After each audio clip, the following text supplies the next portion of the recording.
بہت توجہ دوستو. کہا کیا مطلب؟ یہ مومن کہاں یہ مومن ہے؟ میں ان سے کیا بحث کروں؟ میں تو تم سے پوچھ رہا ہوں. تم ثابت کرو کہ رسول اللہ کے آخری رسول ہیں. آپ کے بعد کوئی نبی نہیں آئے گا. کہا ہم ثابت نہیں کرتے، یہ ثابت کریں گے. ہم تو خیمے میں بیٹھیں گے. توجہ ذرا محترم، وہاں بھی ایسا ہی رہا ہے. ہم خیمے میں بیٹھے رہے ہیں. وہ خیبر فتح کر کے آ بھی گیا تھا. یا علی یار نعرہ حیدری. کہا کہ نہیں ہم بیٹھیں گے، یہ فیصلہ کریں گے، یہ تم سے ختم نبوت کے مسئلے پر بات کریں گے. اب دیکھو دوستو، اس جملے پر توجہ کر لینا. مولانا کہتے ہیں مجھے تو بحث کرنے کی نوبت ہی نہیں آئی. پروردگار نے زبان کفر پر حق جاری کیا. بے ساختہ ان مولویوں کو مخاطب کر کے وہ مرزا ناصر احمد کہتا ہے ان سے مقابلہ نہیں کروں گا. علی والوں سے ان سے کیا مقابلہ کروں؟ تم دلیل لاؤ کہ رسول آخری نبی ہے. اس لیے کہ ان سے مقابلے کی ضرورت اس لیے نہیں ہے کہ یہ تو 1400 برس پہلے ہی اپنے کلمے میں اللہ کے آخری رسول کو تسلیم کر چکے ہیں، ختم نبوت پر دلیل دے چکے ہیں. یہ پہلے کہتے ہیں لا الہ الا اللہ محمد رسول اللہ کے بعد جب یہ علی ولی اللہ کا اقرار کرتے ہیں تو اعلان ہوتا ہے نبوت ختم ہو گئی، ولایت جاری.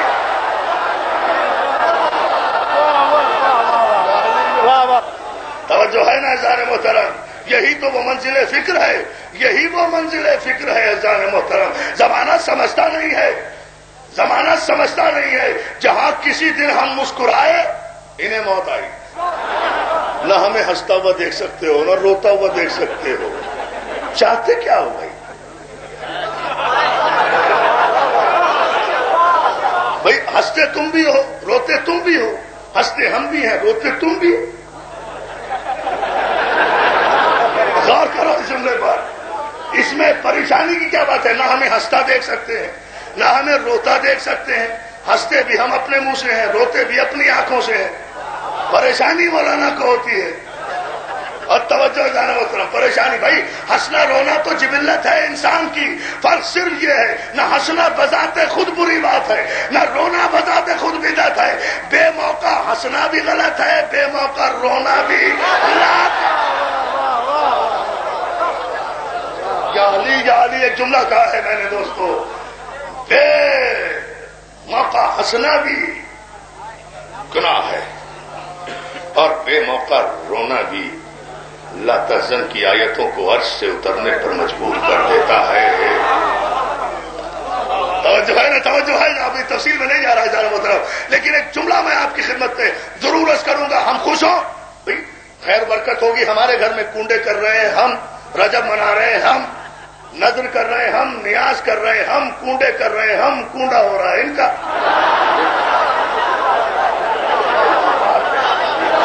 خرچہ ہو رہا ہے ہمارا، نظر دے رہے ہیں ہم، پاک صاف کر رہے ہیں اپنے گھر کو ہم، نیازیں دے رہے ہیں ہم، خیر و برکت کے طلبگار ہیں ہم. امام ہمارا موجود، وارث ہمارا موجود، لاوارثوں کی اولاد ہو.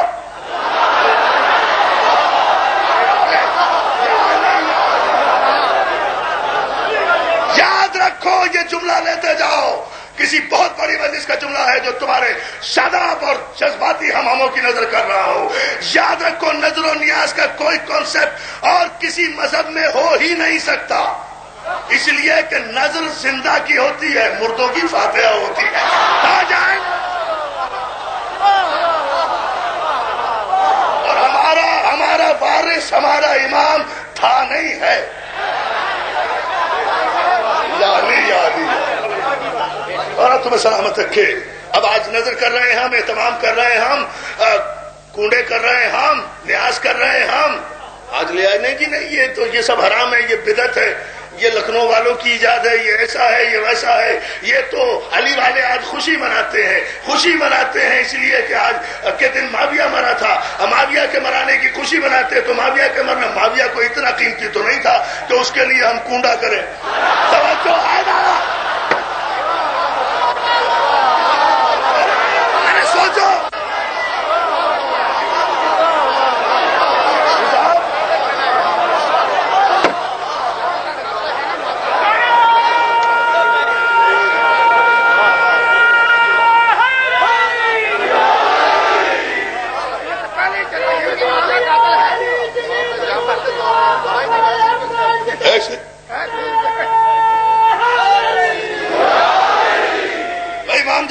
علیہ السلام کے زمانے میں اس کا تعلق کیا تھا؟ توجہ نہیں فرما رہے، کہاں تھا وہ تو زندہ تھا تب بھی مرا ہوا تھا بدبخت، اور جو ہے نا جانے محترم، اور جو مر جائے اس کی ہم جو مر جائے علی کی دشمنی میں، اس کے لیے ہم بے ساختہ کہا کرتے ہیں کہ مر گیا مردود فاتحہ۔ ہمارے یہاں تو یہ مسلک ہے، یہ بنیاد ہے، اسے پیش نگاہ رکھو، لیکن نہیں، ہر بات پر کوئی نہ کوئی فتویٰ لے کر سامنے آ جاتے ہیں۔ عزیزان محترم، ان جملوں پر میں آپ کی توجہ ضرور چاہوں گا کہ آپ ملت اسلامیہ کو متوجہ ہونا چاہیے یہ شناختی کارڈ میں مذہب کے خانے کی ضرورت کیوں پیش آئی۔ اگر آج سے 1400 برس پہلے اللہ کے رسول کا یہ قول دل کے کانوں سے سن کر خون کی گردش میں حل کر لیتے کہ یا علی لا یحبک الا طاہر الولادہ ولا یبغضک الا خبیث الولادہ، علی تجھ سے محبت وہ رکھے گا جس کی ولادت میں طہارت ہوگی، اور تجھ سے دشمنی وہ رکھے گا جس کی ولادت میں نجاست ہوگی۔ یہ خانوں کی ضرورت نہیں،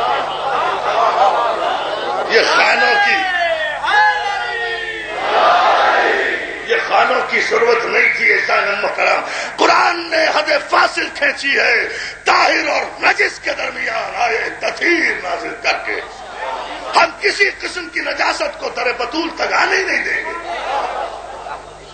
کوئی نجس در بطول پر آ ہی نہیں سکتا، لہذا شکوہ بیکار ہے دوستو کہ فلاں در بطول پر نہیں، فلاں در علی پر نہیں، فلاں در فاطمہ پر نہیں، فلاں در آل محمد پر نہیں۔ بھائی آیت نے بیڑیاں ڈالی ہوئی ہیں پیروں میں، کوئی نجس جو ہے وہ در بطول پر آ ہی نہیں سکتا۔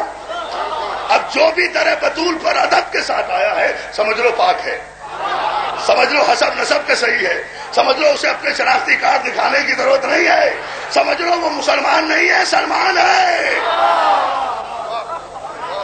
مسلمان نہیں ہے، سلمان ہے۔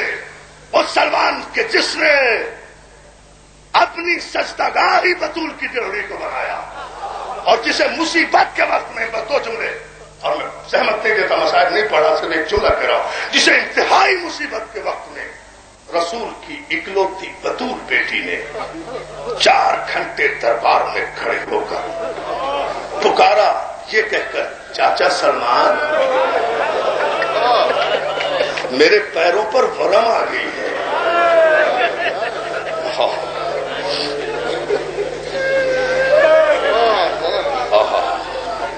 میرے پیروں پر ورم آ گئی ہے، حاکم سے کہو میں اتنی دیر کھڑی رہنے کی عادی نہیں ہوں، میرے مقدمے کا فیصلہ کر دے۔ میرا بھائی عاشق حسین بھی یہ کہہ رہا تھا نا، عزیزان محترم سب سے بڑی قیامت ہے، سب سے بڑی قیامت ہے علی اصغر کی شہادت۔ یہاں تک تو جملہ کہہ گیا میرا بھائی کہ آخری بار جو گرم مٹی اٹھائی کبھی اصغر کے پھول سے چہرے کو دیکھا۔ یہ ایک اہل سنت کے عالم ہیں علامہ فتح زنگی پوری، انہوں نے کتاب لکھی ہے قیامت صغریٰ، اس میں یہ واقعہ لکھا ہوا ہے۔ انہوں نے اس طرح سے مولا نے مٹھی اٹھائی، کبھی اصغر کے چہرے کو دیکھا، کبھی گرم تپتی ہوئی ریت کو دیکھا۔ دوستوں مگر عاشق حسین بھی نے یہ بات نہیں بتایا کہ اب تک پہلے مست خاک اٹھائی گرم گرم، اصغر کے پیروں پہ ڈالی، پھر اصغر کے سینے پر ڈالی، پھر تیسری مٹھی پر حسین رک گئے۔ ارے اب تک تو سامنے قبر کے بیٹھے ہوئے اس طرح مٹی ڈال رہے تھے، جب چہرہ سامنے آیا اور آخری بار ڈھکنے کی نوبت آئی، حسین جیسا صابر جو چہرہ دیکھ کر چہرہ سامنے کر کے مٹی ڈال رہا تھا، اصغر کا چہرہ پھول سا سامنے آیا، چہرے پر مٹی نہیں ڈالی گئی، پشت کر کے کہا انا للہ